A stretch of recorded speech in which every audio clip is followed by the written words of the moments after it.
کتا نجس جانور کیوں ہے؟ قرآن میں کتے کو نجسل عین 3 باتوں کی وجہ سے قرار دیا گیا ہے۔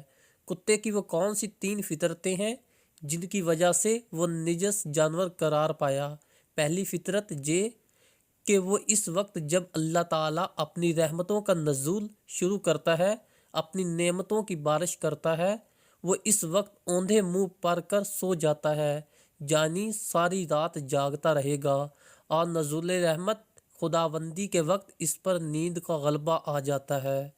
دوسری فطرت یہ کہ وہ اپنے ہم جنس کو دیکھ کر ہمیشہ بھونکے گا، نفرت کا اظہار کرے گا۔ تیسری فطرت یہ کہ وہ اپنی غذائی ضرورت پوری کرنے کے بعد بچی کچی غذا زمین میں گڑھا کھود کر اس میں دفن کر دیتا ہے تاکہ وہ کسی اور کے کام نہ آ سکے۔ اس کے بعد میرے ذہن میں یہ بات آئی کہ اگر یہ اتنا ہی نجس جانور ہے تو پھر وہ کتا جو کہ صحابہ کہف کا کتا تھا، اس کتے کے لیے جنت واجب کیوں قرار دی گئی؟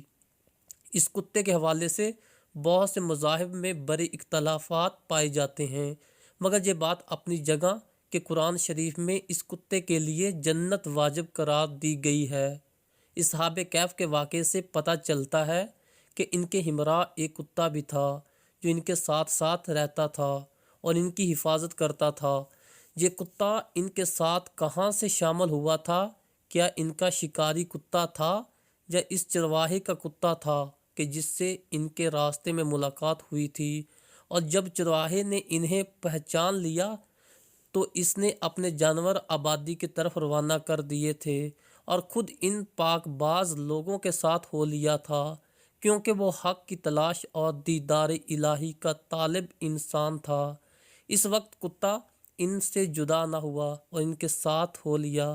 پھر جب جنگ کے وقت دشمن غار کے قریب آئے تو اس کتے نے اپنی فطرت کے مطابق بھونکنا چاہا، مگر پھر ایک دم رک گیا اور سر نیچے کر کے بیٹھ گیا۔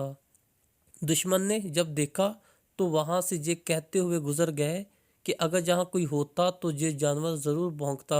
اس کتے نے اپنی فطرت کو چھوڑا۔ یہی حکم ہوا کہ اس کتے پر جنت واجب ہے۔ یہ تمام باتیں تفصیل سے بتانے کا مقصد یہ تھا کہ جب یہ بحث چل رہی تھی تو میرے ذہن میں ایک عجیب سی کشمکش، ایک عجیب سی بے چینی تھی۔ مجھے رونا آ رہا تھا۔ میں عجیب سی گھبراہٹ کا شکار ہو گیا۔ بحث چلی کہاں سے تھی اور کہاں جا پہنچی؟